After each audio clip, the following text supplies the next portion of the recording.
witching half hour or so.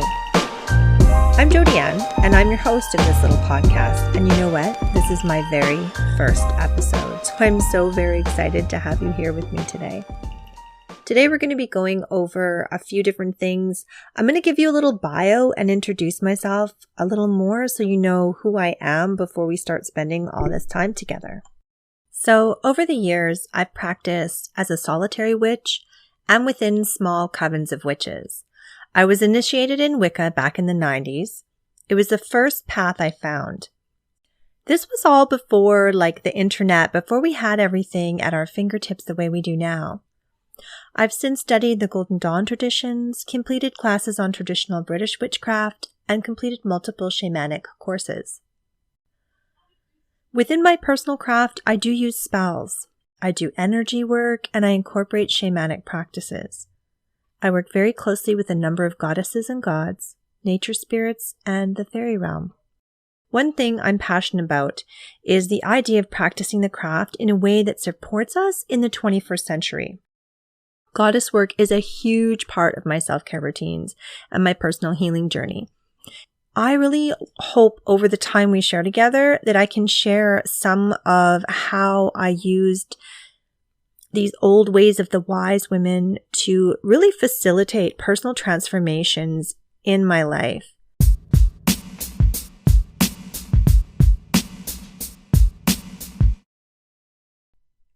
Okay, so welcome to the segment of the Witching Half Hour or so, where we talk about tarot.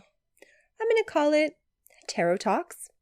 This is our first one together, so I think I'm just going to babble a little bit about what I plan to do here.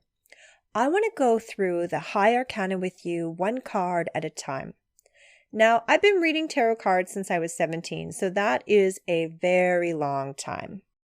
So I don't want to just do the 101 stuff that you can Google. I want to try to dig a little deeper with the cards. I want to talk about some of the symbology behind the tarot, some of the older decks that aren't as popular. I want to do some 202 stuff with you. What do you think about that? I think it's going to be pretty fun. So let's dive into this. To start off, I want you to know that the cards have really changed a lot over time. And I imagine most of you are familiar with the Rider-Waite-Smith deck. Yes, I call it the Waite-Smith deck because I want to give a great big shout out to Pamela Colman Smith, who actually penned them and did all those illustrations when I talk about that deck.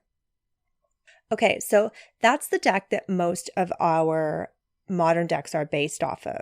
She's the one who put all of those cool illustrations on all of the pip cards.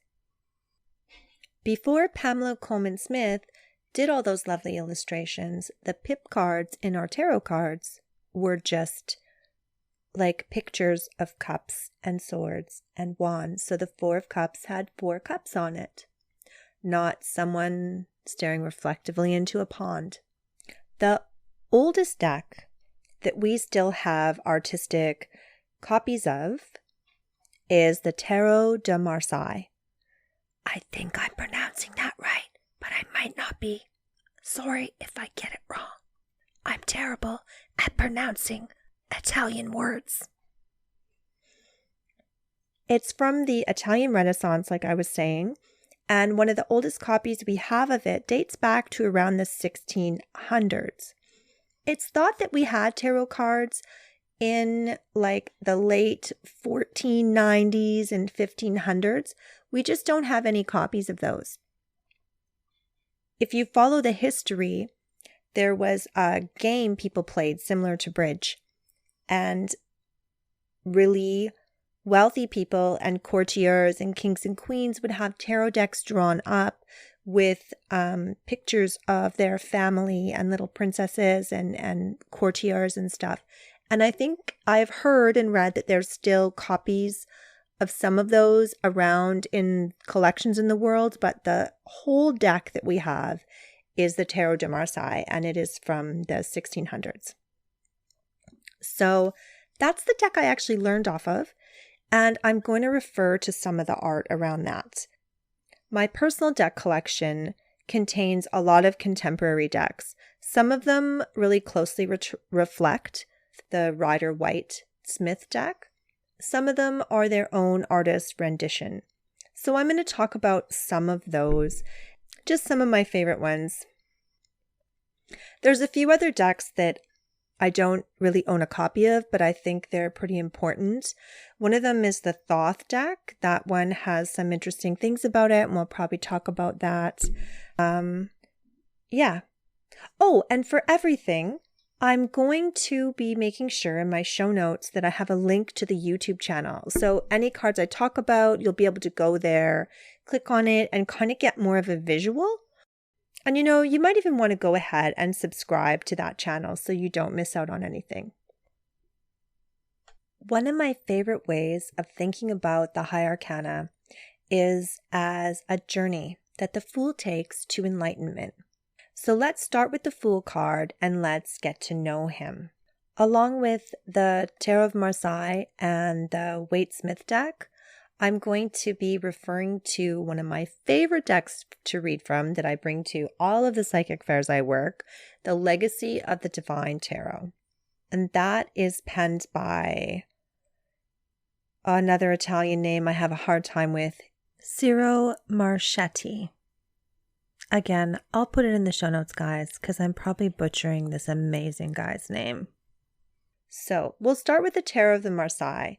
The card is an image of a man in colorful clothing. If you remember, this deck was illustrated in the 1600s, so it's a fair assumption to say that the attire of the man in the image would reflect a court jester or fool. He's garishly dressed with a silly kind of hat on his head. In some of the versions of this deck I've seen, he's actually wearing like a pointy jester kind of hat. He carries a sack tied to a stick, like seriously hobo style. It's slung over his shoulder, and in his other hand is a walking stick, and he appears to be on a journey of sorts. He's walking away from us in this picture, and he's turning to look over his shoulder.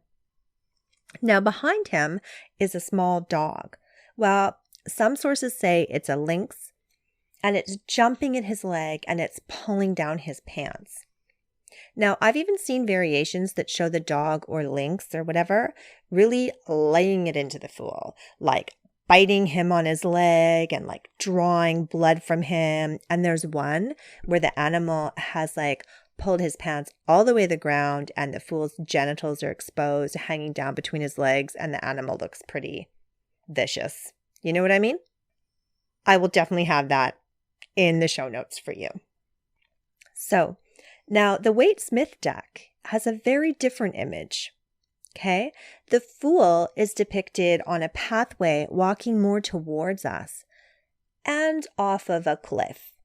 Now, he still holds a satchel tied to a stick, but the sun is out and it's shining on him and he looks so hopeful, almost like a Disney character ready to like burst into song. His clothing, it's lost like that court jester look, but it's still sort of a formal Renaissance-y style. And it brings to mind more the role of a page. There's a real youthfulness about him in this card. There's also an animal in the illustration, but it runs alongside the Fool, almost like a pet or a friend. Now, for our contemporary deck, I've chosen the Legacy of the Divine Tarot. And looking at this picture, it's different again. The jester look is back. Keeping with the contemporary style of this deck, though, he's more like in a Cirque du Soleil kind of look. He's got this really cool red and purple bodysuit with like a fun hood and mask. He's depicted above the earth in space, balancing on an hourglass. And there's like this rainbow arc around him displaying the first set of cards in the High Arcana.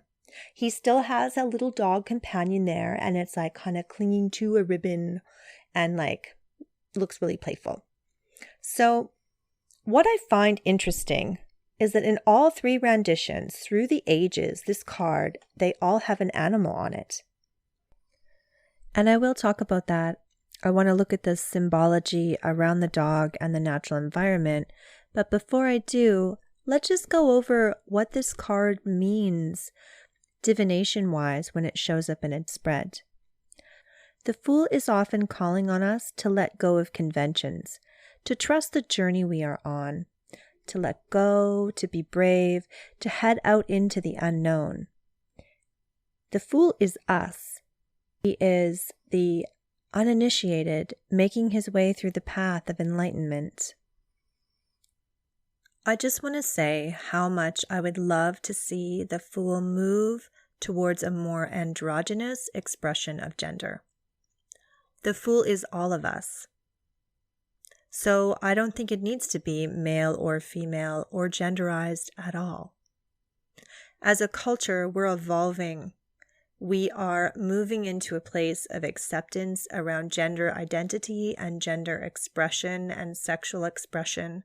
And I think that as we evolve, we see the reflection of our culture in the artwork of our decks. And although we've caught up with a lot more decks that show people of color, and we've dropped some of the nomenclature around, or nomenclature, how do you say that? We've gotten rid of some of the names or changed the names around knight and page and king and queen. We have decks that are much more inclusive in that way, but we need to bring in more diversity still, and the Fool is a perfect place. The Fool is the initiate. The Fool is everyone and no one. I mean, come on, it doesn't even have a number. When you think of that meaning, both of these two cards make sense, especially for their time in history. In the 16th century, it was the fool of the court who had the freedom to tease the courtiers and expose their follies, like a trickster god, wise in his jests. Even when his pants were down, somehow he was not the joke, and he saw through conventions. Smith adjusted the fool's point of view from looking away to looking forward. Both Smith and Waite were active in the occultist movements of the 1900s and studied with the Golden Dawn. Their Fool is a depiction of the initiate beginning a journey. Okay, let's have a look at that pup and talk about how the wilds were seen in the different times that these two decks were penned. You've got the Tarot de Marseille in the 1600s. The point of view is that the wilds are really against you. We have the Fool out there traveling the world outside of the court. He's left the castle. He's on his own. And it's more like the world is against him. Contrasting to the early occultists, they have the dog as your friend. The wilds and nature are not your enemy. They're not what you're battling. We're divining more and using the tarot cards more to dive into our inner psyche, our inner life, and our inner landscapes. And you can really see those two points of view when you break it down and look at the artwork and what age they're coming from. Now, the animal starts out pretty menacing and kind of not very nice, but our early occultists decided that the dog was the Fool's ally. And instead of nipping and exposing the Fool's bottom to the world, the pups become like a friend on this journey. Instead of it being the animal, the danger presented in the Waite-Smith deck is represented by the cliff. And it's funny to me that I always thought there was a rainbow in Pamela Coleman Smith's illustration, that the Fool was like leaping off the cliff onto it. And it's in writing this that I saw I was totally wrong. I honestly don't know what deck I've seen that in, but it's out there. Like, if you guys know that, like, shoot me a message, like, put a little comment, because I don't know what deck I've seen that in, and I was sure it was in this one. But anyway, in both of these cards, we can see the idea being presented that the Fool is ill-prepared. They're ignoring the circumstances. However, in the Tarot of Marseille, the Fool seems a target of fate. The wilds he finds himself in are menacing. They either mean him harm or will expose his folly for what it is. In the Waite-Smith deck, the Fool seems more foolhardy and innocent, with his head in the clouds as he dances and plays on the cliff edge. His faithful dog is almost acting as a guide. That's the whole message behind this card, that the Fool, even in their foolishness, even feeling unprepared, is answering the call. They are setting out, they are adventuring. The whole meaning behind the card is to let go, to heed the hero's call and begin something with that unknowing, open heart of the foolish and naive. I chose the Legacy of the Divine because the modern depiction is a beautiful blend of the two traditional decks. The Fool is powerful in this deck and stands outside of time. Not having a number between 1 and 21, he really is off the earth. He's ready to meet the archetypes the cards represent because they're splayed out before him. And he's back in his jester clothes. That idea that he can see through the masks and the different fronts people put up. Ready to dive into the deeper layers and meanings of life. I like how the Legacy of the Divine's Fool is still playful, has that trickster air with him, especially in the costume and the way he's really dancing. There's a joyfulness about him, a willingness to be foolish, a willingness to learn, and still encapsulates that court jester who knows everyone's secrets kind of air. It brings to mind some of those trickster kind of ideas, examining our own follies, examining our own faults, and looking at where we get in our way and where we are stopping ourselves from our own evolution. So you can see when we look deeply into the artwork of the different decks in the different ages, they really do reflect the time they came from. However, the message doesn't completely change. It evolves with our culture as we evolve.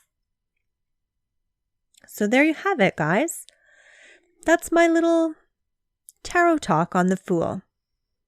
I hope you guys like this segment. This is what I really want to do with this, is dive into stuff and talk about things. Please leave me a comment, leave me a message. Tell me if this helps you in your readings. I'd really love to know, okay? And yeah, I hope you guys enjoyed this, and I hope this gives you another perspective on your Fool card when you're doing readings. I hope you enjoyed our half hour or so together talking about witchy things. It was mainly all about the tarot today. I really hope to bring you more topics in each episode. Today, just because we were getting to know each other, we just got through one thing. So I hope you'll subscribe to this little podcast and that we can spend some time hanging out in your earbuds together. I'm going to be putting up show notes, which will have links to my socials, some of the stuff I'm doing out there in the world, my YouTube channel, which will have, of course, as I promised you, a little video showcasing the decks I used today and giving credit to the beautiful artistry in these decks. I'm also going to include a clickable transcription so that you can read this if you'd like. If you want to book a reading with me, you can pop over to my website. There will be a link in the show notes for that as well. Okay, my lovelies, you have a wonderful time. Thanks for joining me for this witching half hour or so.